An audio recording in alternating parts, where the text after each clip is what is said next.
Michael from TOEFLresources.com, and today I'm happy to share the 2021 version of my guide to TOEFL Speaking Question 2. In today's video, I'll start by describing the structure of this question. I'll continue by giving a sample question, a template, and a complete sample answer. So let's get started by quickly talking about the structure of this question. Well, it's pretty straightforward, and it hasn't changed in the past 15 years. First, you're going to read an article, which is usually about 100 words, 5 sentences, and you get 45 seconds to read it. After that, you listen to a conversation between two people as they talk about the article. That generally runs for about a minute and a half, sometimes longer, sometimes shorter. Then you have 30 seconds to prepare your answer and 1 minute to speak. Okay, that's a very broad overview, but what am I actually talking about? Well, take a look at a sample article. This is very similar to what you're going to see on the test. It's about 100 words, it's about 5 sentences, and it starts with a title. This one says, "The Campus Fitness Center to Close." It's sort of like a newspaper headline. In fact, sometimes these readings are actually just short newspaper articles. At the beginning of the article, you're going to see some kind of change that's happening at a university. It's usually about 1 or 2 sentences, and it comes at the beginning. Here it's highlighted in yellow. You can see right away that the Campus Fitness Center will permanently close at the end of this semester. That's the change. The next sentence is a little bit of detail about the change. After the change has been stated, you're going to get 2 reasons for the change. In this case, the first reason is that the building is very old and the university can no longer maintain it. The next reason is that it's not as popular as it used to be, and it talks about the reason for that. Now, this is the standard format for this question. It's like an article or an announcement with a change mentioned at the beginning and then 2 reasons for the change. It's very formulaic. The reasons are separate and unique. They're not really combined. They're just one after another. Now, there is a variation on this, and that's the letter to the editor format. And if you get one like that, and they're somewhat rare, but they pop up now and then, it's going to look like this. It's basically the same thing, but someone is proposing or suggesting a change. And at the beginning of their letter, they're going to suggest the specific change, and then one after another, they're going to give 2 reasons for the change. The one thing that makes this a little bit trickier is that you don't get a title for the letter. It just says, "Dear Editor." And then at the end of it, it usually has the name of the person who wrote the article, or the letter, I mean. So that's what you get. You get 45 seconds to read it. After that, you listen to a conversation between 2 people discussing what you just read. Now, this runs for about a minute, maybe a minute and a half, sometimes longer, and it's always between a man and a woman. Now, the important thing to remember is that your answer is supposed to focus on just one of the speakers, and that's the speaker who expresses a strong opinion. In this case, it's the woman. You can see right away in the conversation that the woman opposes the plan. And then she talks to the man, and then one after another, she describes the reasons why she opposes the plan. And you can see I've highlighted those in red and blue. Now, the thing to remember here is that she's opposing the specific reasons given in the reading. So she doesn't just have random reasons for opposing it. She's specifically addressing the 2 reasons in the conversation. So here, she talks all about the whole building maintenance issue. And she says that, the building is old, but they still have to maintain it even if they close the fitness center. And then she says, even if they tear down the building, well, it's still going to cost money. So here she's talking about the building. And then again, the reading mentioned that students can just go to other gyms in the city. Well, here she says that's not very practical because they're far away and it's hard to get a taxi to reach them at night. And not only is she addressing the specific reasons from the reading, but she's addressing them in the same order.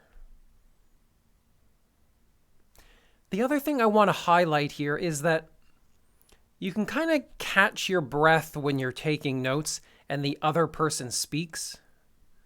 Your answer only really needs to include details from one of the people in the conversation. That is the one with the opinion. So here when the man says, "Really? Why? And I didn't think about that." You can kind of use that to catch your breath and make sure your notes are okay. You don't really have to worry what he says. And even here where he has a specific detail, I mean, you could include this detail in your answer, but it's not critically important. So you can use this long interjection by the man to catch up on your notes. Now, I will say that according to a survey I did, it's about 50-50 whether the person supports the reading or opposes the reading. So here, she's opposing the reading, and she's giving specific challenges to the stuff mentioned there. Half the time, she might be supporting the reading, and she will elaborate on those specific reasons and give more support for those specific reasons. And apparently, in some very rare cases, the woman might have a mixed opinion. That is, she supports one of the reasons in the reading, but she doesn't support the other reason in the reading. That seems to come up maybe once every few months. I'll get a report of that. If it happens, don't be surprised. Be prepared for that. Your answer is going to be exactly the same, as you'll see in a moment. So how do we structure this? Well, first of all, we need to look at the question itself. The question prompt will look something like this. The woman expresses her opinion of the university's plan. State her opinion and the reasons she gives for holding that opinion. You'll be given 30 seconds to prepare your answer and 60 seconds to speak. Remember, you cannot see the reading while you speak. And of course, you're never going to see a transcript of the listening like the one I just showed you. As you're taking notes, you might want to set up your pages something like this. On one page, just write change and take a few notes about what the change is. And then after that, take a few notes about the two reasons given in the reading for the change happening. That's all you need. And then as you're listening, you can set up your second page like this. At the top of the page, write just simply whether they oppose or support the change. After that, write the two reasons they have. And make sure to match them up like this, so your answer is a little more smooth. The template that I like to give students for this answer looks like this. And you can change this and modify this as you like. You can use it word for word or not. It's up to you. First of all, state the change. Say something like, according to the announcement, or the letter, or the article, and then say what the change is. After that, state the reasons for the change. This is because reason 1 and reason 2. Just one single sentence. And that's the entirety of your reading summary. It's going to take about 10 to 12 seconds. After that, very quickly state the speaker's opinion. The man opposes this. The woman supports this. And in very rare cases, the man has a mixed opinion about this. That should just take 2 or 3 seconds. After that, state the speaker's first reason. To begin with, he points out that, and then state the reason in 1 or 2 or 3 sentences, whatever you can come up with. And finally, state the speaker's second reason. Moreover, He argues that, and then state the second reason. And so the listening summary, that's going to take up about 45 seconds in total. Now, you don't need a conclusion in this. You don't need to say anything special at the end. You've only got a minute to speak in total, so don't waste time with a conclusion that just states something you've already mentioned.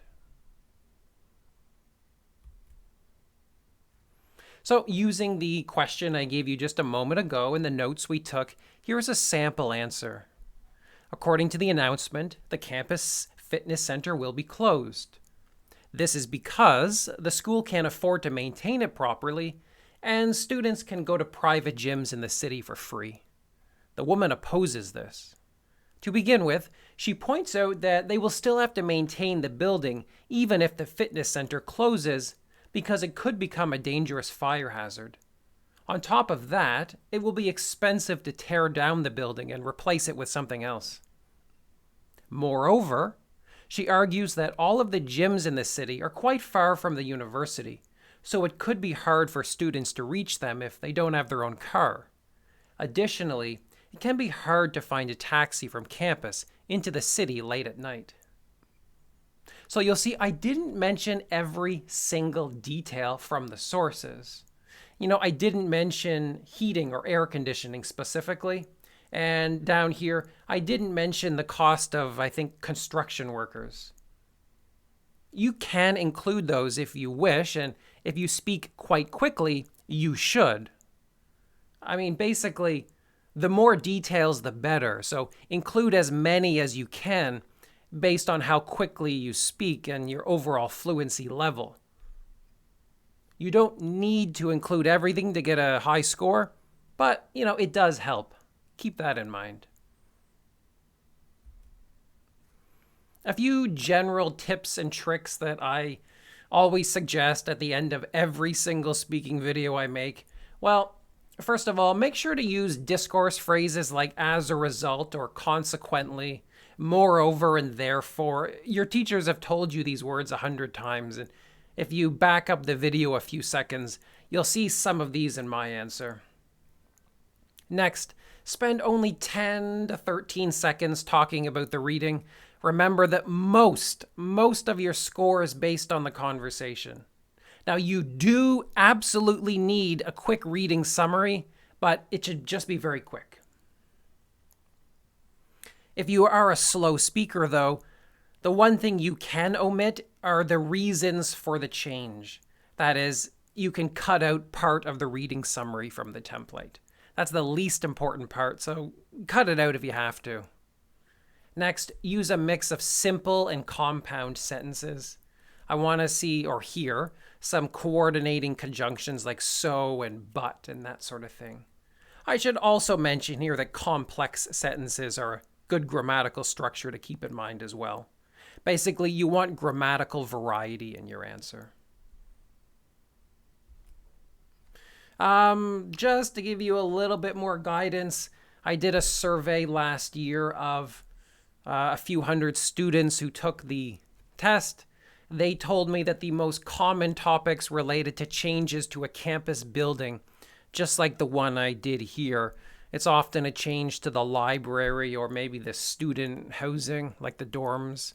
Often the cafeteria. For some reason, they love questions about the cafeteria. Sometimes it's a change to a class, like there's a scheduling change or there's a new class becoming available. Often there are transportation changes, stuff like the campus bus service or maybe parking on campus. In rare cases, it's something about an extracurricular activity, something like sports on campus or clubs. Those seem a little bit less common these days, but they do pop up.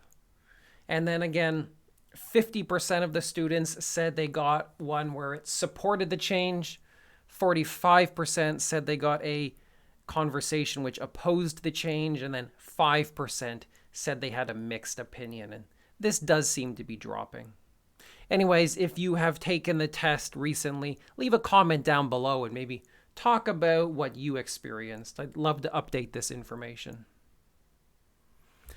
All right, I'm going to leave it at that. But for more of this kind of stuff, you can swing by TOEFLresources.com. That is my website where you can read guides to every section of the test, or you can sign up for my essay or speaking evaluation services. Before I close, I will mention that if you want to know more about the scoring of the speaking section, check out my video for question 1. That has a detailed description of how the human rater checks your answer and also how the AI automated speaking software checks your answer. That's done pretty much the same way in all of the speaking questions. So this year, I'm just going to put that information in the first video. All right, I will leave it at that. But again, if you have any questions, any comments, if you want me to wish you good luck, just leave a comment down below and I'll respond as quickly as humanly possible. See you later, guys.